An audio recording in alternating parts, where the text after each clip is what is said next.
Hey everybody, it's Marshall Monk here. Let's come on my Batman the Killing Joke movie review. Right off the bat, I do apologize for this lighting. It's raining and it's stormy and it's crazy outside. But yeah, so now let's do the review, even though it's kind of like rainy. Now, Batman the Killing Joke. I did see this in theaters. I decided to get the full theater experience. I wasn't lucky because it's one of those get there early or you will have nowhere to sit. We had to sit in the front row and do this the whole time to watch the movie, and it was like, oh my gosh, my head hurts, my neck hurts from doing that. So I don't think they're screening anymore. I think it was a one-night thing, but I think they might also be screening tonight. I have no idea. I think it just depends on where you are. So if there is a screening tonight, and if you are going to one, I have no idea if you are or not. But if there is, try to get there early. I don't know if they're screening another night or not. I thought I heard something about it on Twitter, but maybe I didn't. I have no idea. But if they are, and if you're going, then get there early, like really early, because we got there 20 minutes early. Still had to sit in the front row. So get there really, really early. But anyway, yes, Batman the Killing Joke. There are some great things about this movie. There are some not great things, and I feel like there's things about it that a true fan, because this movie is made for true fans, or at least it's mostly made for true fans. So for true fans, it's a great movie, but for mainstream moviegoers who might want to check out the movie, got money to burn, they want to go see an animated movie that's rated R, it's Batman, why not, then they might get confused. They might kind of not know what's going on and what this movie's truly about and what they're trying to do with it. So, yeah, especially if they haven't even read the original Killing Joke story from Alan Moore and Brian Boland, they have no idea what they're getting into. So let's talk about it, let's review it. I'm going to start with the bad things first, just because I want to get that out of the way, because there are big problems. Like there are big comic book continuity fan service problems here, because there is a lot of fan service in this movie unintentionally. They were like, okay, let's just put it in there. And then there are things that really distract the main story of The Killing Joke and what The Killing Joke is all about that I want to also talk about as well. So spoiler alert, there are spoilers down, there's spoilers in this review, so watch out for that. And if you're commenting spoilers down below, be careful that people, might not know, and they just came to this review, so also that too.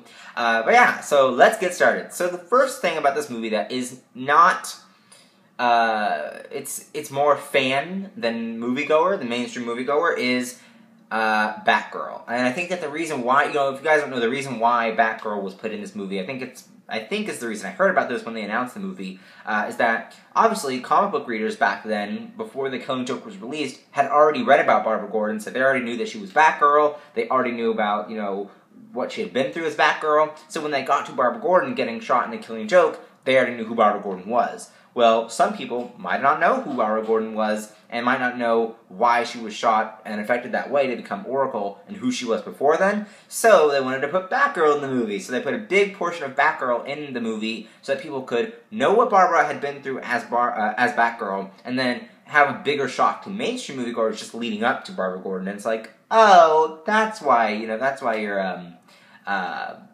that's how you turn into Oracle, and that's, all this stuff, and that's explaining everything, right? So I feel like that's the reason why, I think they announced that back when they first announced the movie, but that was the reason why Batgirl was in the movie, and it makes total sense, too. It makes sense to me, anyway. So what did you guys think about that? But Batgirl in the movie, there are some great things about it, there are some not great things. First great thing, and probably the only one of the best things in this movie about Batgirl, is Tara Strong. Was awesome. We'll talk about Tara Strong later on when we get to the better side of the review.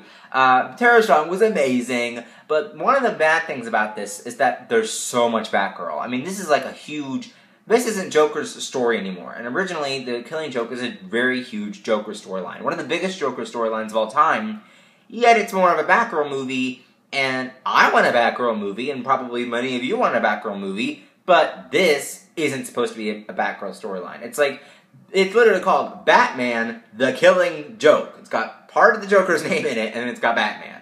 That's what the movie is supposed to be, not Batgirl. But they had to do that so that people would understand what, Barbara was going through as a character from not only being Batgirl, but also being Oracle and being shot. That's why they put it in there, right? But unfortunately, it distracts, and this is one of the things I was talking about, that distracts from the Killing Joke, original story in this adaptation is that it distracts from what the meaning of the real Killing Joke storyline means. So I feel like that's why I didn't totally love it. I really did like it. I really, again, Tara Strong was awesome, and Batgirl. I mean, who doesn't want Batgirl?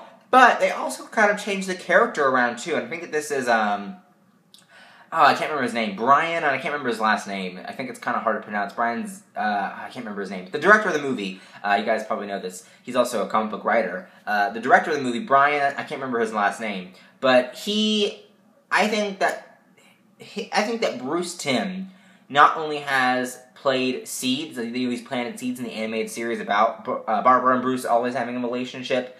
And then Brian, again, I can't remember his last name, the director of this movie, has also written comic book storylines where, say, Harley Quinn is more of is more of not really a character, more like a female, placement. You know what I mean? Like, a relationship, female, sexualized placement rather than an actual character. So that's what I had, a problem with, is that they kind of did that with Barbara in this story. I mean, even in the comics, back when Dick Grayson had finally revealed that he had feelings for Barbara, Barbara had pushed that away because, I don't know, sorry if you guys hear the thunder, but Barbara had pushed that away because she was like a few years older. And I feel like in this movie, she would probably jump on that like real fast. She'd be like, real quick, I'm gonna jump on you, fool. I'm gonna get you. I'm gonna attack you like she did with Bruce. Not really, but I'm just saying. So, because, her and Bruce's rooftop, scene that was going on, oh my gosh.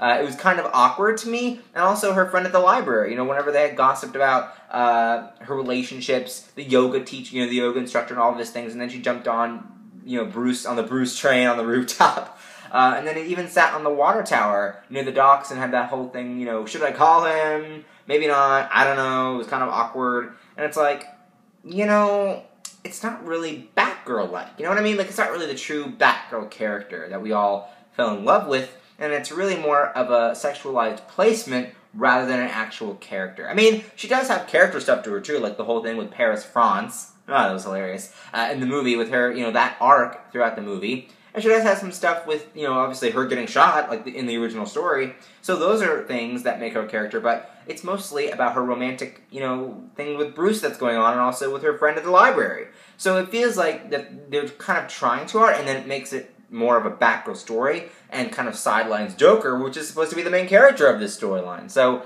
I don't know how I feel about it. I think it's different, and I think that they probably should have gone about it a different way if they wanted to do Barbara, but at the same time, I, still liked it, because obviously I'm a huge Tara Strong fan, and who doesn't want Batgirl, right? So, yeah, but overall, it was interesting, it was interesting. As a fan, I loved it. As a critic, I'd have to say, not the best, but still okay. You know what I mean? And then also, for fan service-wise, there is a two-part documentary. There's one in the beginning of the movie, and one at the end. Sam Register, who worked on this movie, is an executive on this movie, actually was like, hey, I'm Sam Register, thanks for coming to the screening of The Killing Joke, Kevin Conroy, Mark Hamill, we have them in the movie, things like that.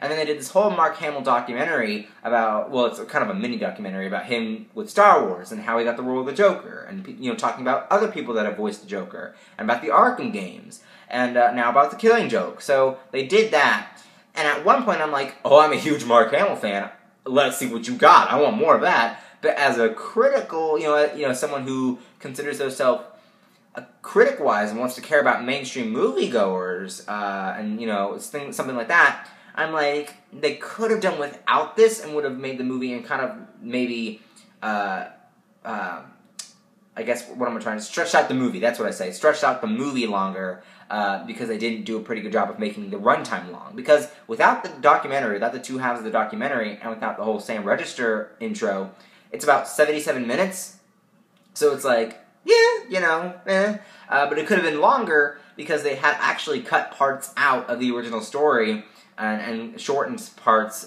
in the movie. So I feel like, they could have done better at the runtime. And then they could have done so much more. Like, they could have done more Joker or something. They could have, because also the part where, during the final parts at the carnival, it did feel a little rushed in some areas. So they also could have stretched that out even longer. I mean, they could have done a longer movie. And then also, I think that, about the documentary-wise, the ending and some of the other parts of the movie, people might not understand. Like, mainstream moviegoers who did spend a lot of money to go see this movie, because it is expensive to see this movie. It was like $13 a ticket. So when they do pay that much to go see a rated R, it's a rated R Batman movie, let's go see it. When they do go see that, they might not understand the ending because they didn't do the full ending. Comic book fans know that Joker dies at the end of Killing Joke, thanks to Batman. And then they cut to the credits. They don't actually show it because, of course, us comic book fans know what happens next, but mainstream moviegoers might not. So what I would have done is, at the end of the movie, they had, after the credits, and after the end credit scene with Oracle, they had the other half of the documentary that focused on the music of the movie and focused on how they composed it. What I would have done is put Kevin Conroy, because Mark Hamill got a half, Kevin Conroy had a half, explaining what the Killing Joke ending, what it's supposed to mean, what it means to him, and how, how he feels about the chemistry and the exploration of the relationship between Joker and Batman. That's what I would have done. I would have had Kevin Conroy do that and really had him explain what it means, what the ending means for Killing Joke, and what defines it. So that's what I would have done, because it would have made much more sense to people who didn't understand the story. Because most people in that screening were comic book fanboys and fangirls. I mean, when I got out, there was a group in the lobby that was debating what they thought about the movie, there was a group outside the theater that was debating what they thought about the movie, and then there was a group in the far parking lot that were debating what they thought about the movie. So I would have done that explainer with Kevin Conroy to make it maybe smoother for people who didn't understand it. I don't know. That's just what I felt. So Batgirl distracts the real meaning of the Killing Joke and sidelines Joker.